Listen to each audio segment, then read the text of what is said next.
Wait, that's not what I need. We're running errands today. I'm kind of making the theme of this video is that I want to pick up stuff specifically to refresh my wardrobe. I don't mean shopping. I mean, I have some things to hem, I have some stuff to clean, I need to go to the dollar store. I just want everything to be really fresh for the new year. That's what we're gonna do. I'm gonna take you guys along with me. This is the really boring outfit. I'm just wearing my super puff and my jeans, Adidas Sambas. I just needed something easy. One thing I've been doing though, since I've been using these for the last, I don't even know how long, is I'm really bad at emptying them, and then there's just like a bajillion totes around my house filled with different receipts, different crap, different lip balms, and then I don't know where my lip balm or my keys are or anything. So I've made it a very good habit to empty my totes out. But yeah, let's go. Saw a girl cleaning with these and I thought it was really brilliant for her sink and her bathroom. So I'm gonna grab a few of these guys for that. Because I feel like this is so good for your shower. These ones are $4.25, which feels really expensive for the dollar store. So I think I'm gonna do these ones instead. Can you switch it though? This video is a little bit all over the place, but one New Year's resolution I know everybody always wants to make is to make their bed. I probably make my bed 98% of the time. There are rarely any times that I don't make my bed, and my fiance and I are really good at this, and I want to share a few tips. So the first thing is, it's a very simple setup. We dish the flat sheet. I find that that's the most annoying thing in a bed to straighten out, and I feel like when there's more parts on your bed, you don't want to do it. I was always doing a duvet cover, and cause my dog goes on top of the duvet cover and cause we go in the duvet, I wash my duvet cover every time I wash my sheets and I put it on. I know it's a pain in the ass for some people, but I think I just got used to it, and my fiance and I do it together and it's really easy. We don't really go longer than 2 weeks without changing our sheets, and sometimes we like to change our pillowcases more. The next thing is we have very minimal pillow setup. We don't have like a bajillion pillows on the bed. I do like having this many because I read on the bed and I like to rest, and I think it looks nicer, especially the way this bed is. So we have 2 pillows each, and then we have these big Eurosham pillows, which I love these. I grew up like with one of these on my bed at least, and it was always the best. It doesn't have to look perfect every single time, and I used to be such a perfectionist when it came to making my bed. I thought it always had to look like a hotel, but so sometimes the pillows don't look like this. As long as I get 2 pillows stacked with the one and the sheet is thrown over, that's me making my bed. The whole point is to cover your bed. So like just get into the habit of at least covering your bed, straightening up your pillows. It'll take like 2 seconds, seriously. And then it just becomes habit. Also, the other thing is there's never a right or wrong time to make your bed. Even if I notice at the off time that sometimes we don't make our bed, it'll be 4 p.m. or even 6 p.m. and I'll look at it and I'll be like, oh, we didn't make our bed. I will make our bed even though we're probably gonna crawl into bed only a few hours later. It just feels like a really good start to your night routine and to your sleep, and I'm all for that. So, but let's move on to my other New Year's resolution, refreshing my wardrobe. And it may not exactly be what you think, because oftentimes when I click on a refreshing my wardrobe or whatever, I think of shopping and I think of hauls. The main premise is refreshing things I already have. So I cleared out my closet. I did like a huge clear out a while ago. The closet was getting a little crazy, and it still definitely does because I film my outfit every single day for TikTok. So there's that. But there are a few things I want to take care of in terms of refreshing. So I have a bunch of thrifted boots I do want to clean. I have some pants I want to hem, so I wear them more. I have some stuff I want to wash, like hand wash. Experiment with hand washing because it's just not something I do too much. And I don't know how to wash some certain things. But the good thing about thrifting is that the stuff is pretty inexpensive. So if I F this up, it's not going to be the biggest deal. So starting with this suede pair of pants.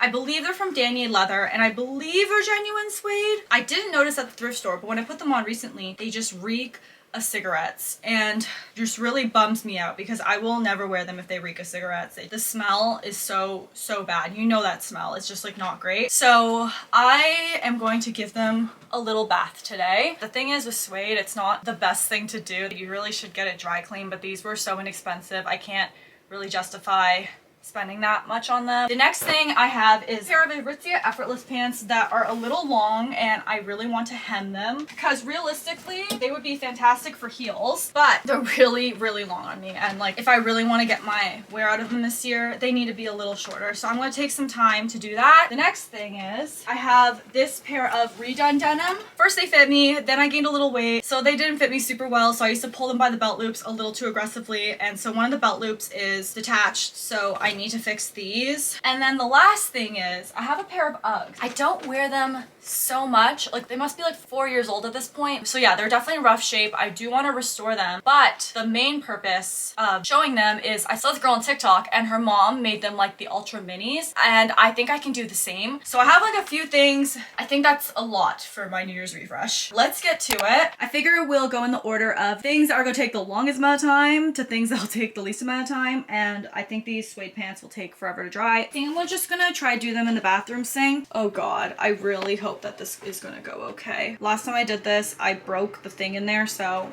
on second thought, I'm afraid that's actually gonna like stain my sink. So I'd rather do this in the bathtub. I've never bleached my sink. I've bleached my bathtub. So I'm just gonna pop them in. Oh, I'm scared. And they said to use a mild detergent. And I only have my Salt and Stone, but I did use this on my cashmere. Oh, I have a good idea. Okay, so I'm gonna do this. I'm gonna mix a little bit of water and then I'm gonna mix a little bit of vinegar in it to try to take the smell out. Oh my God.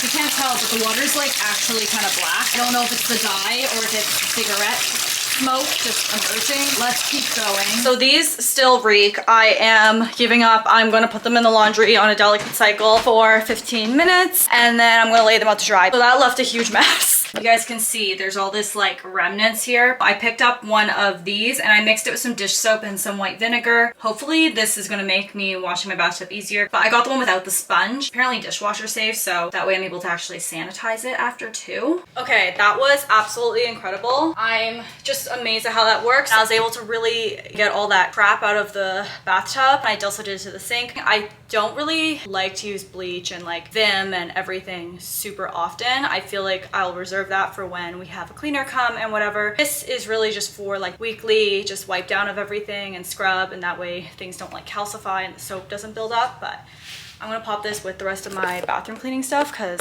this is such a good tool. Next, can you tell how chaotic this freaking video is? Okay, the next thing I really wanted to do was just do a good wipe down of all my boots. I have all my products here. Also some baby wipes in case I need them. I haven't done a deep clean of my boots in so long and I feel like they just need a little refresh. So I'm just gonna go to town on them. It's something like you always see your mom, your dad, or like your grandparents doing, but there was never a time where I was actually doing this, and I realized I just want to take better care of my stuff. It's gonna last longer. Leather is meant to last forever essentially, so I just feel like doing this will help that process. Can you guess which boot I cleaned? You probably can't, but I cleaned the right side of every boot. This is the cleaned one, this is not. You guys can see there's some dirt and stuff. In person, guys, they look so good. Like they're just so much more fresh and perfect for the start of the year. Leather is a skin, so it can dry out as it ages over time. So it is always good to put a conditioner on it. I'm gonna work on this one now. Okay, they're all shiny and beautiful and just look so good. I'm actually the most surprised about these ones because they just look so refreshed. And same with these guys. Like if you're thrifting shoes, I'm gonna try to get into the habit of just doing this right away when I get a new pair or new thrifted pair because it just makes so much more sense. And this is all the crap that came off of the shoe. I mean, it's probably a mixture of shoe polish, probably some of the dye and dirt, but I used this. I don't know, my mom had it and she picks good stuff, so that's what I used. Then I had some all-purpose cleaner here, but I didn't really end up using it too much, but I would wanted to use it on like the wood, like the heels and stuff, if there was some dirt, or even just like this part, there was some stuff on it, but they turned out so good. I'm actually going to clean up my Ugg slippers now too, because I have an Ugg cleaning kit. So I'll probably do these guys, and then when I do my little Ugg makeover on my other ones, I'm gonna do them too. This feels so weird, like I'm brushing my Uggs, but it just makes sense. Did you hear that? My pants are done. It smells like smoke in my laundry machine. Hey. Let's lay these out. I have this big beach towel. I'm just gonna lay them flat and just soak out the excess water. The thing is, like, the integrity of the pants looks okay. It's more just like the smell. I don't know. I think I got most of it out. They're definitely cleaner. Pat them dry, and I think I'm gonna have to steam them out too. They look like they're gonna get really wrinkly. I also have this Ugg deodorizer that's meant for suede and sheepskin, so here goes nothing. I don't smell them from here. I guess that's a good thing. I'm gonna put these down in my basement and just lay them out to dry on this towel now. Next, we're doing my Uggs. These are my Uggs. They're either 4 or 5 years old. I can't remember at this point, but they're quite old. I bring them out every single fall. As you guys can tell, they look better in the camera because it's not picking up on all the little, you know, stuff. But I'm gonna wipe the foam down because I have some salt stains on them, and prepare them for what I'm about to do. It's pretty easy. What I saw this girl do, it's all hand sewing, so make sure you have a pretty decent needle. I have an embroidery thread, so I think I can do it. But what she did was basically just cut them to length, use her seam ripper, take out this whole top part, and then you basically take it down here and sew it, so that way they can be the little Ultra Uggs. And that's just gonna be a little preview of what they're gonna look like. Oh, I'm definitely gonna wear them so much. Okay, I'm going to clean these up first and then we will start the project. Okay, so they are 3.5 inches high. So I think that's the high part. And then I would have to make them on an angle. Am I overthinking this? Let's just do it. Okay, I'm gonna use a marker. A little mark here. And then they kind of tilt slightly to like maybe an inch above the thing. We're gonna cut them. Okay, they're 4 years old. I really hope I'm not gonna screw this up. Okay, this could be a freaking disaster. I'm scared. Oh my God, oh my God, oh my God. Okay, wait, this could have been a really bad idea. Or is it will be a really good one? Oh my God, wait, but they're so cute. Oh, they're gonna be so cute. Okay, I guess I have to take out the fluff now. Look at all the Ugg hair. Oh, guys, this is gonna be easy. Okay, wait, they're already so cute. We're on the right track. So now I need a piece of black canvas for the little pull at the back. Ah, okay, I found something so perfect for them. I have black bias tape, so that's gonna be so perfect. Oh my gosh, I'm a designer now. This is gonna be so cute. Okay. Did you even check if it was centered? No.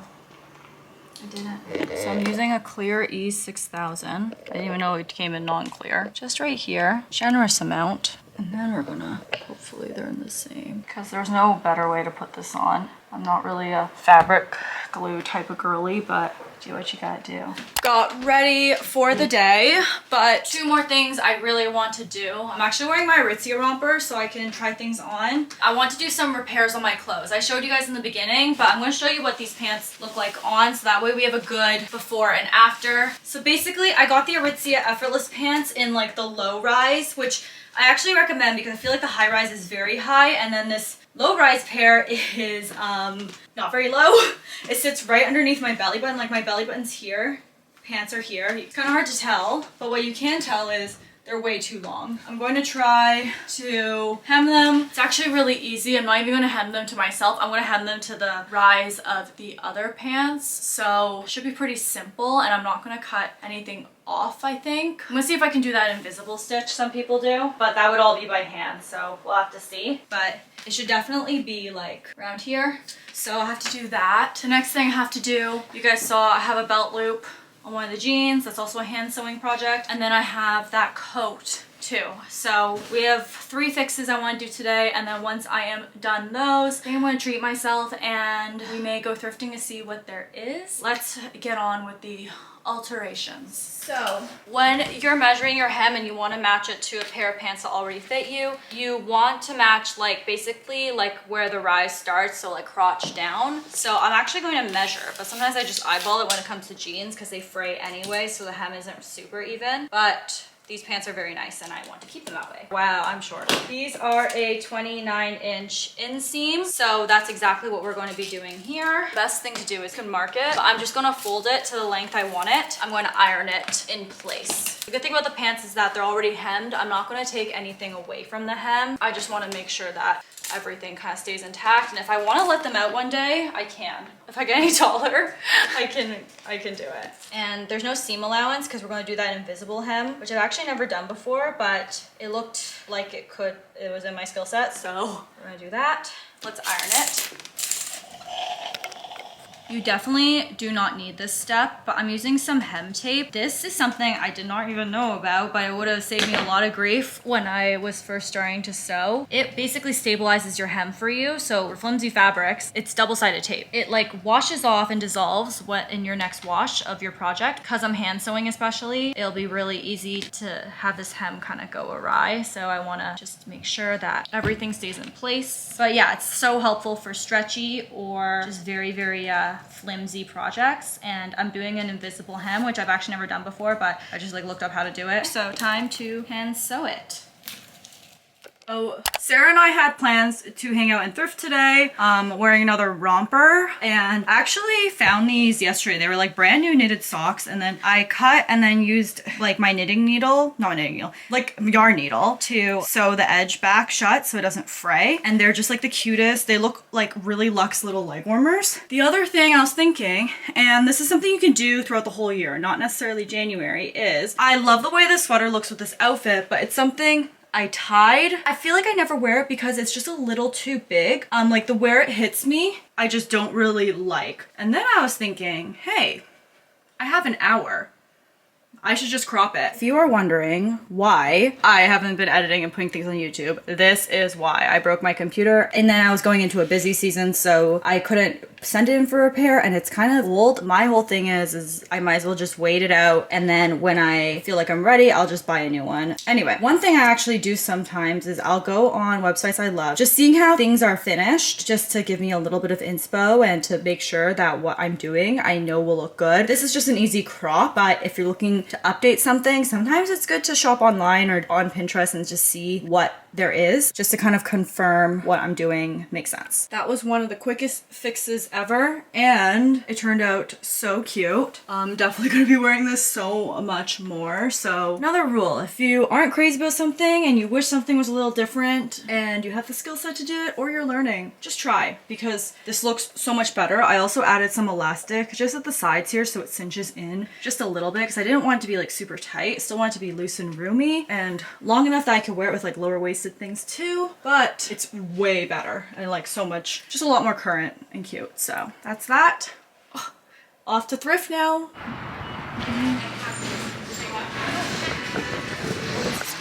That's really cute. I did not expect this video to take an entire week to do, but it just got very, very busy and now my back really hurts. So that delayed me a little bit. So I'm gonna sit down for this part of the video and just chat while I show you guys the results of some of my wardrobe refresh. I have chronic back pain. I've had this since I was really, really young. So it's just a lot easier if I don't like run around, but I did do some like try on portions and stuff for you guys. Let's talk about the suede pants, because I don't know if I actually talked about them after I washed them and everything, but they were perfect. They turned out really well. They washed really well on a delicate cycle and it really got a lot of that smell out. I did spray them with Febreze, and I also sprayed them with my dog deodorizing spray that I use in case Toledo has accidents on the carpet, and they turned out really great. I mean, I would highly, highly recommend you not buy something that reeks of cigarette smoke, but for what they are, and because they're essentially party pants, I'm not gonna be wearing them inside that much. Like I feel like they're okay for what they are, and they were pretty inexpensive. So I would consider that a win. The next pair of pants, you guys know I did an invisible hem on my effortless pants from Aritzia, and this turned out freaking perfect. This was a new skill I recently learned. It's really hard to see, but the hem is there, and it's so great if you can do small hems like this yourself, because you're going to save yourself a lot of money. It's something that took me less than an hour to do, and they turned out so, so great. So I highly recommend you learning how to do an invisible hem for your trousers, because it's so incredibly worth it. As you guys know, I also went to the thrift store and I picked up a few things, and I wasn't really chatting a lot about what I was looking for at the thrift store, just because honestly I wasn't entirely sure. But one thing I've really been doing a lot lately is I've been focusing on really good quality materials and really only buying the things I need. Trying things on is obviously so much fun. I do that all the time on TikTok for you guys, but when it comes to my actual wardrobe, there's not a ton of stuff that I feel like I need, just because I have a pretty good variety at this point. And it really, right now, I feel like the more stuff I have, the more confusing it is to create my own personal style, and I feel like I'm almost there in general. But one thing that's really hard for me to pass up is cashmere. Cashmere, full price, is, I personally think, really worth it, especially if you live in a colder climate like me, but it is expensive. It's definitely a more staple luxury piece, and if you're balling on a budget, I just think it's so great to go and get your cashmere at the thrift store. Oftentimes the cashmere at the thrift store is very lightly worn because people don't know how to wash cashmere. And then the second thing is like not everyone loves cashmere, and you can also get it for literally like a 1% of the price. Like every sweater I have here, with the exception of one, was under $10 versus my Aritzia sweater, that's cashmere, that I love, but I think that's closer to 200. So you can definitely get an excellent deal. You just have to make sure that the label says 100% cashmere and that you do your due diligence when you're looking at the brands. So for example, the one that was the most expensive was actually from Uniqlo, but this is such a good freaking sweater. This is actually a large. I think it's supposed to be fitted, but I really like the fit of this one, and you could just tell it's really well made. I picked it up before I even knew it was cashmere. Oh my gosh, now that I've washed it, it's even softer than it was at the thrift store. The one I am wearing is such a good dupe for the Aritzia white cashmere sweater I love, except this one's hot pink. But this one I think is from either Talbots or Anne Klein, which I know those are pretty reputable brands. I love this one. The fit of this was excellent. This one was like, I think like $7, and again, barely worn. I love it. And then this is the last one. Oh, this one's from Talbot. So this one must be Anne Klein, but you guys can see here, the tag says 100% pure cashmere. And this again is a large. When you're looking at knit sweaters at the thrift store, I really suggest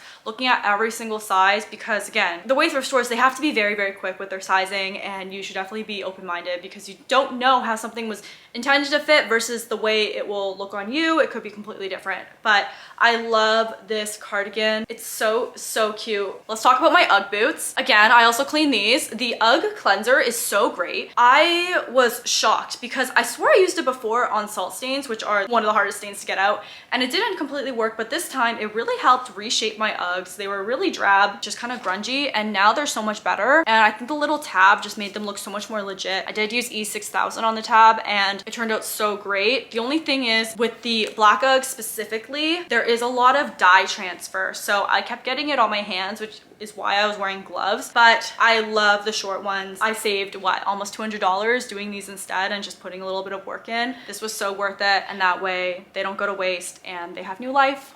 Love them. When it comes to buying things and incorporating new things in general, I'm trying to make lists instead of impulsively buying things, and really only buy things when I need to, because I have a wedding to save for. I have so many other things I want to do. We want to travel. There's a lot of things we want to put our money towards, but at the same time, I'm a girl who does love to shop. So I just want to be a lot more thoughtful about that process and really realistically think, am I going to wear this? Like 9 times out of 10, it's like, no.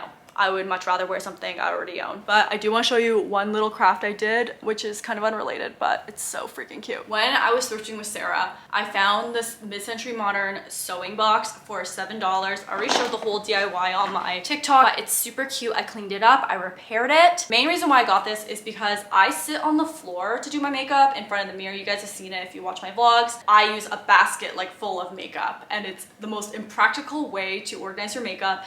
Everything looks like garbage. It just becomes a mess. So I decided to swap it out, and I think this is going to be super cute. So I just want to give you a little tour of what I did, and it cost me less than $10 to do. Why I love this so much is because it opened all the way up. That way I'm able to fully expand it, and it's really easy to carry. It's really, really hardy. I did do like a minimal repair on this side just because it was missing a few screws, but so great for $7. And what I did was I lined it with origami paper I found at the Japanese dollar store just because I wanted something a little bit special to make it happy. And then I laminated the origami paper and then lined the drawers, but nothing is stuck on. They're just kind of like little inserts, but that way in case something were to spill, I would be able to wipe it and it won't necessarily ruin the wood, because it's so cute. I'm so excited. I also added some ribbon here for the hinge because before, when you opened it, it would go all the way down, and I didn't want it to slam like that every single time, so I just glue gunned a little bit here. I love that it has these little like mid-century modern legs as well. But if you're looking for one of these on eBay or Kijiji or anywhere like that, you're gonna wanna look up mid-century modern sewing box or like vintage wooden sewing box, because this is what people use for that. So this is the drawer that has lash glue, things that I don't really need. But what I did here was I used my label maker, and I didn't know the label tape came in clear. So that was really nice. But I have everything labeled here, so that way I know exactly what's in here. So even if I don't open it, I don't forget about this stuff. And if I'm wondering, hey, where did my Tatcha silk powder go? I know it's in here, and I can like finagle this around so that way I can open it. But generally it stays closed. But I love that it closes up and I'm able to tuck it away really, really easily without making a huge mess, and it's just gonna sit there. I think it looks really great. One of the best thrift transformations I've definitely ever done, and it's cost me less than $20. Well, I hope you guys enjoyed this video on wardrobe refresh / a mini little vlog. There could be so many more videos like this. I have tons of ideas, but if there's anything you guys want to see this year, please let me know. I will see you guys soon. Bye.